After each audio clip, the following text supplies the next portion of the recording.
Em pronunciamento por ocasião de audiência pública na Comissão de Segurança Pública e Combate ao Crime Organizado, voltada a denunciar arbitrariedades e ilegalidades nos inquéritos conduzidos pelo ministro Alexandre de Moraes do Supremo Tribunal Federal, o deputado federal Sargento Gonçalves proferiu um discurso emocionante apontando injustiças cometidas contra cidadãos inocentes e o estado de degeneração do Estado de Direito e do império da lei no Brasil.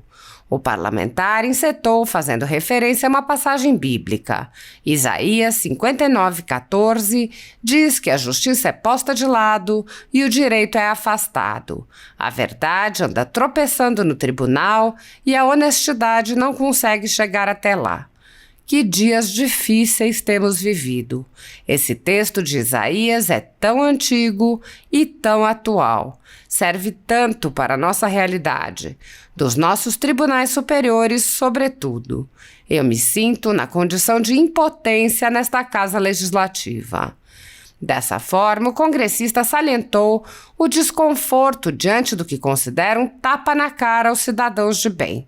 Eu combati durante 18 anos em uma guarnição de polícia. Por tantas vezes eu me senti desprestigiado ou desrespeitado ao ver criminosos saindo antes que eu de uma delegacia de polícia. Ocorrências envolvendo quadrilhas, 15 bandidos que tinham feito arrastões.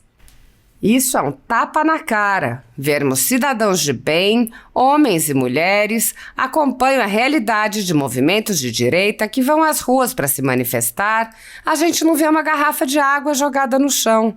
Quando vejo essas acusações, não consigo imaginar, não tem como ser. Homens e mulheres de bem, que não eram capazes de jogar um lixo em uma via pública, cometendo atos tão graves. Não consigo hoje dormir tranquilamente. Nesta toada, Sargento Gonçalves prosseguiu. Hoje não tenho alegria plena. Acordo angustiado. Qual é a angústia quando vou buscar no meu íntimo, no meu interior, na minha intimidade com Deus? Saber que existem homens e mulheres de bem, pagando pelo crime que não cometeram, passando por tão grande dificuldade. Ademais, o congressista rememorou o juramento que realizou como policial e fez um apelo a Rodrigo Pacheco, presidente do Senado Federal, e a ministros do Supremo Tribunal Federal. Visitei um canal com tornozeleira, pessoas de bem, eles ali sendo monitorados, o que for possível. O mesmo juramento que fiz há 18 anos permanece de pé. Se preciso for, entregar a minha vida pelo cidadão de bem. Que Deus haja no coração dos ministros do STF, do presidente do Senado Federal, Rodrigo Pacheco. Que ele tenha hombridade, coragem de peitar, usar a lei, dizer que não podemos aceitar arbitrariedades em nosso país. No contexto atual do Brasil, muitas pessoas estão sendo tratadas como subcidadãos pelo simples motivo de terem manifestado apoio ao ex-presidente Jair Bolsonaro. Por expressarem suas opiniões, são alvo de CPIs, de inquéritos secretos conduzidos pelo ministro Alexandre de Moraes no Supremo Tribunal Federal, ou são vítimas de medidas arbitrárias, como prisões políticas, apreensão de bens, exposição indevida de dados, entre outras. No chamado inquérito do fim do mundo e nos inquéritos dele decorrentes, já houve prisões políticas sem que houvesse sequer indiciamento das pessoas presas, imposição de uso de tornozeleira eletrônica e prisão domiciliar em endereço diferente de onde as pessoas moravam, quebra de sigilo de parlamentares, inclusive de senadores, quebra de sigilos de pessoas e empresas, inclusive de veículos de imprensa, quebra de sigilos do ajudante de ordens do presidente da República, censura de veículos de imprensa, de cidadãos e de parlamentares, bloqueio de redes sociais, de jornalistas, veículos de imprensa, cidadãos e parlamentares, buscas e apreensões em empresas, residências de familiares e gabinetes de parlamentares, proibição de contato entre pessoas que muitas vezes nem se conhecem, proibição a parlamentares de concederem entrevistas e de participarem de eventos públicos, e intervenções no comando de partido político, prisões em massa, confisco de propriedade e de renda, entre outras. A totalidade da renda da Folha Política, assim como de outros canais e sites conservadores, está sendo confiscada a mando do ex-corregedor do TSE, Luiz Felipe Salomão, com o apoio e aplauso dos ministros Luiz Roberto Barroso, Alexandre de Moraes e Edson Fachin. Em pronunciamento, por ocasião de audiência pública na Comissão de Segurança Pública e Combate ao Crime Organizado, voltada a denunciar arbitrariedades e ilegalidades nos inquéritos conduzidos pelo ministro Alexandre de Moraes do Supremo Tribunal Federal, o deputado federal Sargento Gonçalves proferiu um discurso emocionante apontando injustiças cometidas contra cidadãos inocentes e o estado de degeneração do Estado de Direito e do império da lei no Brasil. O parlamentar encetou fazendo referência a uma passagem bíblica. Isaías 59:14 diz que a justiça é posta de lado e o direito é afastado. A verdade anda tropeçando no tribunal e a honestidade não consegue chegar até lá. Que dias difíceis temos vivido. Esse texto de Isaías é tão antigo e tão atual. Serve tanto para a nossa realidade, dos nossos tribunais superiores, sobretudo. Eu me sinto na condição de impotência nesta Casa Legislativa. Dessa forma, o congressista salientou o desconforto diante do que considera um tapa na cara aos cidadãos de bem. Eu combati durante 18 anos em uma guarnição de polícia. Por tantas vezes eu me senti desprestigiado ou desrespeitado ao ver criminosos saindo antes que eu de uma delegacia de polícia. Ocorrências envolvendo quadrilhas, 15 bandidos que tinham feito arrastões. Mesmo aqueles que quebraram e depredaram, tem de ser tratado de acordo com a proporcionalidade dos seus atos. E não de acordo com a conveniência da cabeça de um juiz que ao mesmo tempo tenha agido como vítima e também como algoz. Passa a palavra ao Sargento Gonçalves para a sua breve manifestação e depois devolvo a palavra a Gabriela. Senhor presidente, agradeço a oportunidade, parabenizá-lo ao senhor e ao deputado Santos pela propositura de tão importante audiência pública. Já quero me desculpar, não irei poder permanecer, por isso a pressa de poder falar. Tenho um compromisso no Estado, mas estarei acompanhando online. Isaías 59:14 diz que a justiça é posta de lado e o direito é afastado. A verdade anda tropeçando no tribunal e a honestidade não consegue chegar até lá. Que dias difíceis nós temos vivido. Esse texto de Isaías, tão antigo, mas é tão atual, serve tanto para a nossa realidade, a realidade dos nossos tribunais superiores, sobretudo, né? Eu me sinto numa condição de impotência nessa Casa Legislativa, senhor presidente. E eu que combati durante 18 anos, senhora Gabriela, doutora Gabriela, em uma guarnição de polícia, que por tantas vezes me senti desprestigiado ou desrespeitado ao ver criminosos, traficantes, homicidas saírem primeiro que eu de uma delegacia de polícia. De tantas vezes fui para ocorrências onde envolvia ali quadrilhas, 10, 15 bandidos que tinham feito semana de arrastão nas praias do litoral norte do Rio Grande do Norte, e quando chegava na delegacia, passava a noite 4 horas na delegacia, quando dava 5 da manhã só tinha um menor lá apreendido, não era preso.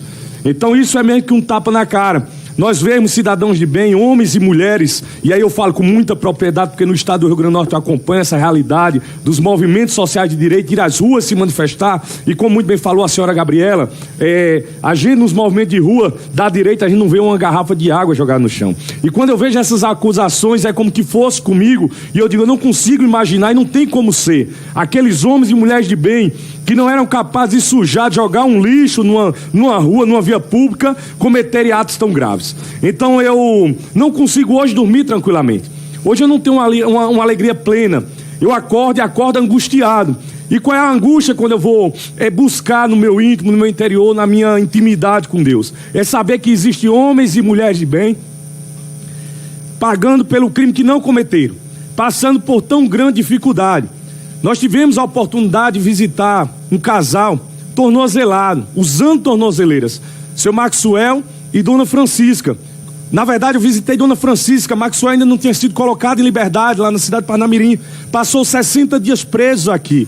E de repente eu chegar lá e ver homens de bem que dedicam suas vidas, queriam apenas o bem da nação brasileira. De repente ver aquelas pessoas sendo monitoradas através de uma tornozeleira eletrônica, que hoje, inclusive no estado do Rio Grande do Norte, senhor presidente, tem mais de 200 criminosos perigosos soltos, porque a justiça entende que devem estar soltos. Como o estado não está bancando as tornozeleiras, eles estão soltos para cometer outros crimes. Então a minha solidariedade a esses homens e mulheres quer dizer que o que for possível nós fazermos. Dizer que o sargento Gonçalves, o mesmo juramento que eu fiz há 18 anos atrás, ele permanece de pé. Se preciso for, entregar a própria vida para proteger a vida de um cidadão de bem. Infelizmente a responsabilidade não está sobre as nossas mãos, a competência de decidir sobre isso. Mas eu tenho rogado a Deus que Deus haja no coração desses ministros do STF, que haja no coração do presidente do Senado Federal, o senhor Rodrigo Pacheco. Eu tenho certeza que Deus honra pessoas de atitudes honrosas, que o senador Pacheco, ele tem a hombridade, a coragem de peitar, de dizer, de usar a lei e de dizer: não podemos aceitar essas arbitrariedades do nosso país. Mesmo sendo ministros, a Suprema Corte da Justiça não são supremos sobre todos, supremos é o Senhor Deus. Então que Deus possa trazer luz, que essa audiência pública ela sirva para abrir as mentes, os corações, e para que nós possamos viver dias de paz em nossa nação. Que Deus possa abençoá-los. Contem com o nosso mandato no que for possível. Nós estamos à disposição para poder contribuir e estamos entrincheirados um desses outros deputados que tem nos honrado muito combater ao lado, como é o caso do deputado Marcel Van Hatten e tantos outros aqui. Que Deus nos abençoe e agradeço a oportunidade, senhor presidente. Muito obrigado pelas belas palavras. Parabéns, sargento Gonçalves. Desejamos também êxito nas suas atividades do seu estado. Passo agora a palavra novamente à doutora Gabriela Fernanda Ritter para que continue com sua apresentação, mais uma vez agradecendo a assessoria técnica da casa por ter resolvido o pequeno problema que nós tínhamos. Obrigada. Então, se você puder colocar o vídeo da... O senhor presenciou o momento que aeronaves da Força de Segurança Pública lançavam gases, materiais químicos nos manifestantes? Sim, senhor. Tá. A função desses gases lacrimogênicos primordial é fazer a dispersão do pessoal, correto? Positivo. Para quem não tem um treinamento adequado ou não é acostumado com esse tipo de situação, gera um estado de desespero? As bombas, o gás? Com certeza sim. Então, essa é a resposta de uma pergunta da testemunha da acusação, o capitão Eric, policial militar, que estava lá no dia que fez a condução dos manifestantes. Pode passar o segundo, por favor. O senhor presenciou o momento... Sim, eram pessoas distintas. Eu não digo nem que eram grupos, doutora, mas porque as pessoas estavam totalmente...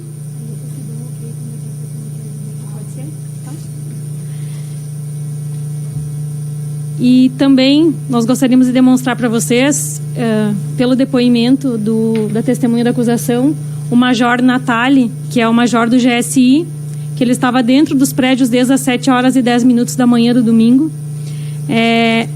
E a gente quer demonstrar para vocês que nem mesmo as testemunhas da acusação podem dizer que existiu o crime de associação criminosa.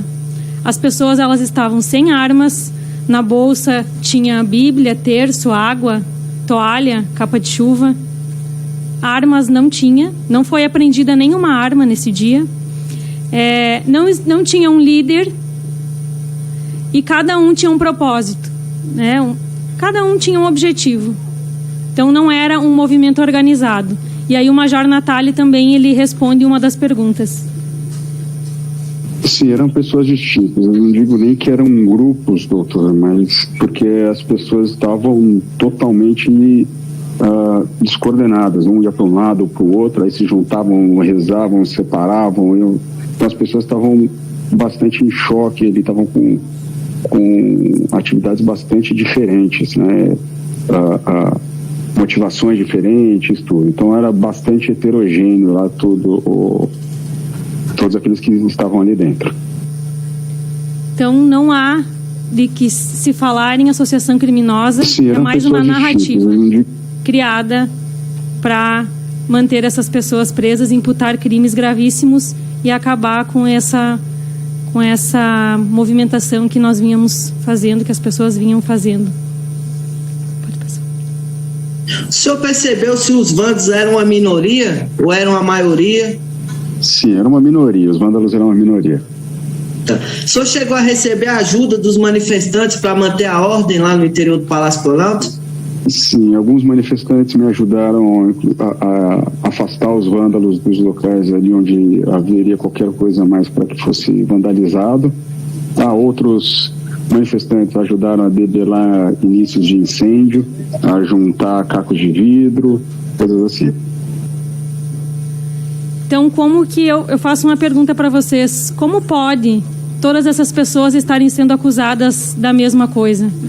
Todos os que estavam dentro, as pessoas que permanecem presas hoje, elas são as pessoas do inquérito 4922, que é o inquérito das pessoas que foram presas dentro dos prédios e ao redores.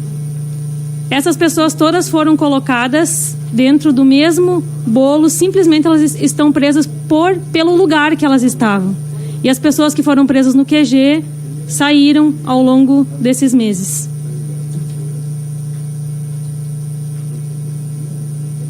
O senhor percebeu se os vândalos eram uma minoria? Aqui o senhor atribuiria isso no momento desse? Por que essas pessoas poderiam estar te ajudando ali, o pessoal da própria manifestação? Bom, elas viram um absurdo que estava ocorrendo, né? Uma coisa é você não aceitar um governo, outra coisa é você atacar, depredar o patrimônio público, né? Atacar símbolos da nação, por exemplo, atacar uma coisa é você atacar a pessoa que está governando, né? Não gostar da pessoa que está governando o país, né? O governo muda, a instituição, a nação, o Estado permanece, né? Então você atacar uma instituição é bem diferente de você ser contrário às ideias da pessoa que está ali no governo naquele momento, né? Então o senhor poderia dizer que, pela sua experiência pessoal naquele dia, que muitos então se sentiram então surpresos pela ação de outros, né? Tanto é que lhe ajudaram. Sim. Seria mais ou menos nesse sentido, né? Sim, sim. Então essa é a realidade, é a testemunha da acusação, como eu já disse, um major do GSI que estava dentro do prédio.